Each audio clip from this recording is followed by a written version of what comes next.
I have found researching the subject of the Sana manuscripts extremely interesting, leading to very damaging proofs regarding the alleged immutability and inviolability of the Quran.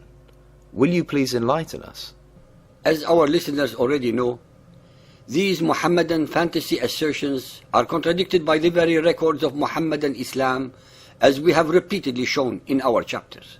The Sana manuscripts actually put the final nail in the coffin of their deception, as I shall now demonstrate. Ladies and gentlemen, we might like to think that history is something completely objective, that we can simply go out to discover. The ideal situation is when our opinion of what had happened conforms fully to what really did happen.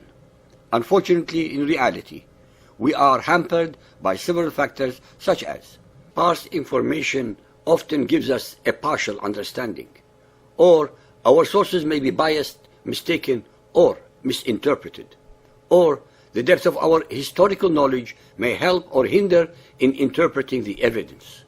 Most relevant of all is the fact that our preconceptions are hard to shake off, and it is easy to read into sources whatever we want to be there.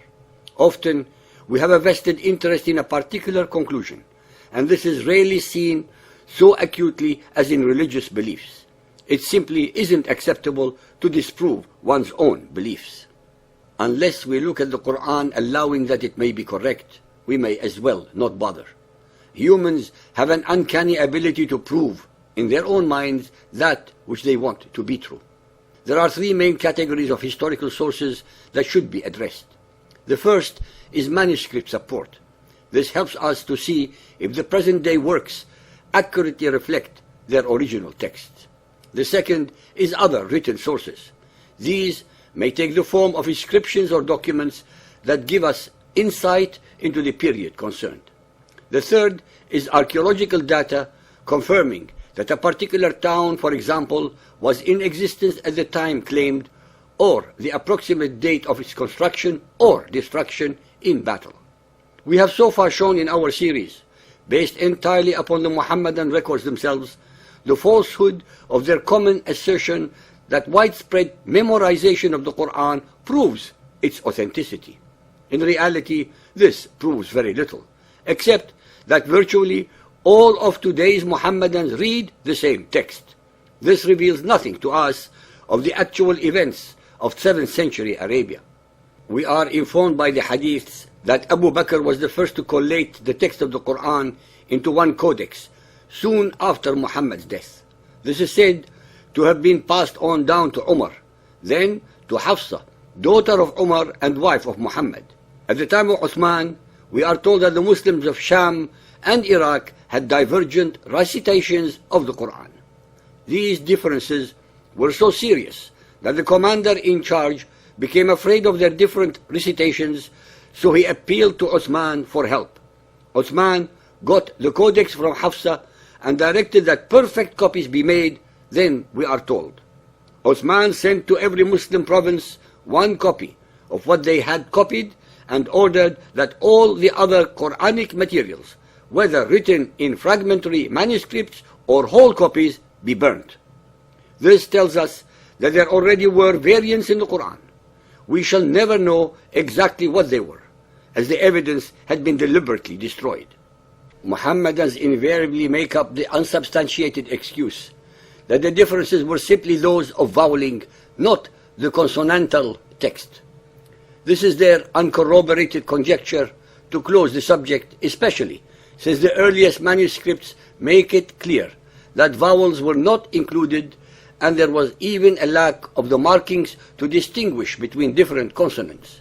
Therefore, these differences must have been important enough to show up even in a primitive consonantal text. The next question to ask is whether we have any of Uthman's perfect copies. Muhammadans often brazenly declare that there are two. One in the Topkapi Museum in Istanbul, and the second in Tashkent, Uzbekistan. However, most scholars disagree since they date them to the 9th century. Indeed, non-Muslim scholars in general hold that the oldest complete Quran is the Ma'il copy in the British Library dated to 790 AD. In 1972, one of the most important finds of Quranic manuscripts was discovered in the ancient Great Mosque of Sana'a, the capital of the Yemen, while the building was being restored after heavy rainfall. They were hidden in the loft in a bundle of old parchment and paper documents.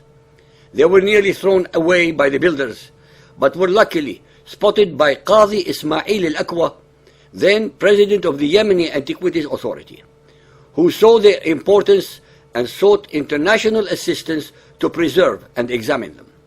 Al-Aqwa managed to interest Dr. Gerd R. Puyn, a renowned Islamist at Saarland University, Germany, who was visiting Yemen for research purposes in 1979. He is also a Semitic philologist who specializes in Arabic calligraphy and Quranic paleography. Puyn, in turn, persuaded the German government to organize and fund a restoration project. The restoration revealed that some of the parchment pages dated from the 7th and 8th centuries, the crucial first 2 centuries of Islam, from which very few manuscripts have survived. Dr. Puyn asserts that this is not one single work that has survived unchanged through 14 centuries. It includes stories that were written before Muhammad began his ministry and which have subsequently been rewritten. He says they shed new light on the early development of the Quran as a book with a textual history, which contradicts the fundamental Muhammadan belief that it is the unchanging word of Allah. Puyn's conclusions have sparked the usual angry, malicious, and threatening reactions from Orthodox Muhammadans. They have said, "I'm not really the scholar to make any remarks on these manuscripts," he said. So controversial are his findings that the Yemeni authorities, typical of Muhammadan reaction in such matters, have denied him further access to the manuscripts. The Sana'a manuscripts are considered to be the oldest surviving copies of the Quran. Moreover, the Sana'a manuscripts are written in a script that originated in the Hijaz, the region of Arabia where Muhammad lived, which makes them not only the oldest to have survived, but among the earliest copies of the Quran ever. Puyn noticed minor textual variations, unconventional ordering of the chapters, surahs, as well as rare styles of orthography. He also noticed that the sheets were reworked. That is, some of the manuscripts had versions written even earlier that had been washed off or erased and then re-scripted. This obviously indicates that there was still considerable textual modification since the time of Uthman. They also show significant variations from the text used today. Whole sections are missing and added to with a much later hand.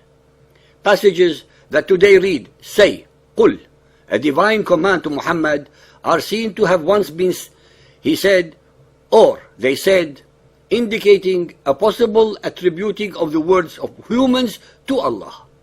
Over 1,000 variants have been found within the first 83 surahs alone. Findings led Dr. Puyn to assert that the Quran had undergone a textual evolution. In other words, the copy of the Quran that we have today is most certainly not the same as the one believed to have been revealed to Muhammad. This is something that Muhammadans obviously find offensive, since they have evolved the idea that they turned into a dogma, which is crucial to their beliefs that the Quran is considered to be the literal word of Allah, unchanging and permanent. The traditional Muhammadan view holds that the Quran was revealed to Muhammad by Allah in segments between 610 and 632 AD. That the revealed verses were recorded on palm leaves and flat stones and in the hearts of men, meaning memorized, and remained in this state during Muhammad's lifetime. In concluding part A of this chapter, I would like to remind our listeners that even the best authority on the subjects of the Quran, Hadiths, and their language is deemed incompetent and incapable by the Muhammadan scholars because he reveals the unacceptable facts about the Quran. Their negative mindset is the continuance of the Quranic instruction not to question its veracity.